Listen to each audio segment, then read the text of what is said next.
Live and direct, Fabian PerspecTV, ALLBALL TV. Let's get right into it. Okay, so Shannon Sharpe, breaking news, was fired from FS1. Stephen A. Smith, Chatty Patty style, reveals this on the Joe Budden podcast. The second that Shannon became available. And I like that you did this, by the way. Right. I like that you I make no qualm. I would like him over here. I like that for the business. But for the Skip stuff, I was like, oh, no, that's a jab. That hurts. You're going to go after the co-host so soon. You didn't care. I didn't look at it that way. Got it. I would have looked at it that way if Shannon left of his own volition. I'm telling you he didn't. I'm telling you he was pushed out. That's the first time I've ever heard that. Well, I'm telling you, and it's fact. Now, they can deny it. He wouldn't. I can promise you that. He was pushed out. He didn't want to leave. He was notified that your services would no longer be needed. But again, that's his story to tell. Course. But I'm telling you what I know. I'm giving you facts. And so when I saw that, it wasn't just that I know the brother's talented. It wasn't just that I know he's a 3-time Super Bowl champion and an NFL Hall of Famer. It wasn't just that I knew that he had been doing television the last 6 years. I saw me from the standpoint of I was let go in 2009 and left for dead. And they were writing my epitaph, and they were like, Stephen A's career's over. He blew it. He had the opportunity of a lifetime. He effed it up and blah, blah, blah. And I was like, there was nobody in the present day Stephen A. Smith position as the guy in sports media, as the executive producer for the #1 sports morning show that could speak up for me at that time. And I said, this is why I'm here. It's my responsibility. So, it's nothing new. When you look at Swagoo, Marcus Spears, and you see his new contract, when you see Ryan Clark and all the things that he's doing, when you see a Kimberly Martin that was an NFL reporter and now she's on television, when you see a Monica McNutt and all this stuff, like, you know what?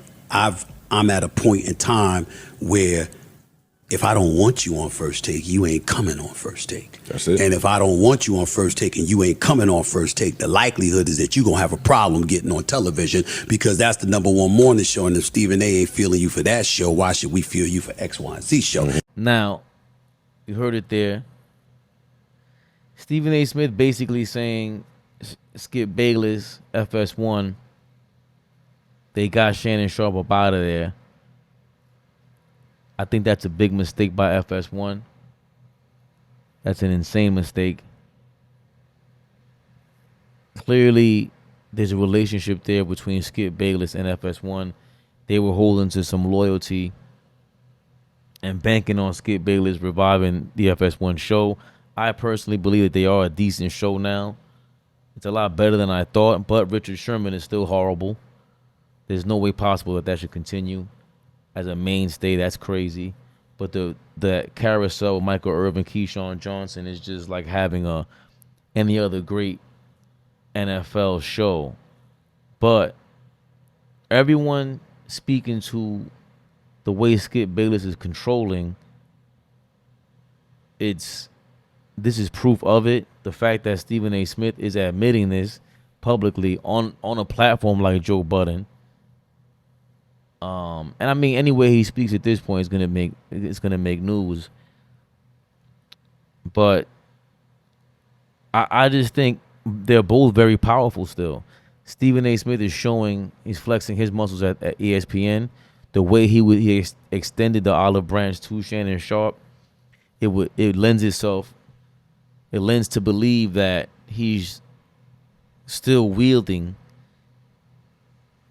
his power, flexing with ESPN. Shannon going there for 2 days promoting his Club Shay Shay. He just had Chris Brown on there, the Club Shay Shay podcast, which he 100% owns. And remember, FS1 and Fox, they were okay with just buying out that contract for Shannon Sharpe and just getting him off the air. They no longer wanted the issue between Shannon Sharpe and Skip Bayless. I think it looks like the same deal that ESPN was going through, where they didn't want Richard Sherman or anyone else getting close to upending the image of Skip Bayless. it's part of the reason why Nick Wright is not on that show with Skip Bayless. He presents more factual information than Skip, even though he's even kind of like out there. He's ridiculous. And our guy Shady McCoy, crazy work. My man, crazy work, Shady McCoy. He's charismatic, but it just feels like he would pull no punches. He's more a part of the YouTube era where everything's a lot more real. You have to be way more real than or at least appear to be that way. And I don't even know how to explain that one. I just feel like he would pull no punches on Skip though. I think that's what FS1 is worried about with Skip Bayless. He's the ultimate anti-villain. Like he's been that way his whole life. So